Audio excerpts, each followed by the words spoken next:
மாண்புமிகு பேரவைத் தலைவரே, எங்க முதல்வரே, மாண்புமிகு உறுப்பினர்கள் தயவு செய்து பேச விடுங்க அமைச்சருக்கு. நீ குறுக்க கூட தலையிட்டு அமைச்சருக்கு பேச வராது. தயவு செய்து அமைச்சர் மாண்புமிகு அமைச்சர். உறுப்பினர் காவேரி தண்ணி எப்போ வரும்னு கேட்டாங்க. எனக்கு காவேரி தண்ணி எப்போ வரும்லாம் தெரியாது. எனக்கு ஒதுக்கப்பட்டுள்ள துறை என் தலைவனை இட்டுன்னு போகணும். என் தலைவனை இட்டுன்னு போவேன். அதுதான் என் துறை. காவேரி தண்ணியை பத்தி எனக்கு எதுவுமே தெரியாது.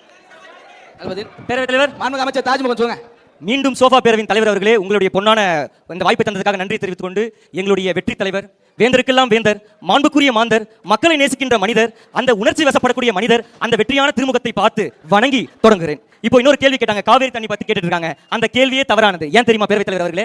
எங்களுடைய தலைவர் அவர்கள் இப்ப கர்நாடகாவுக்கு போனார், மேங்களூர் போய் அம்மனை வழிபட போனாரு. தலைவனுடைய கடைக்கன் பார்வையும் அந்த தெய்வத்துடைய கடைக்கன் பார்வையும் பட்டா தமிழ்நாட்டுல மழை கொட்டுன்னு கொட்ட போகுது. இதுக்கு மேல காவேரி தண்ணி தமிழகத்துக்கு எதிர்க்கு மழை தண்ணி கொட்டுன்னு கொட்ட போகுது. அந்த கடைக்கன் பார்வையை பாருங்க, அந்த கடைக்கன் பார்வையை பாருங்க. அப்படியான பார்வை இந்த தமிழ்நாட்டில் இருக்கும்போது எதற்கு நமக்கு காவேரி தண்ணீர், எதற்கு நமக்கு இந்த காவேரி தண்ணீர் பிரச்சனை எல்லாம்?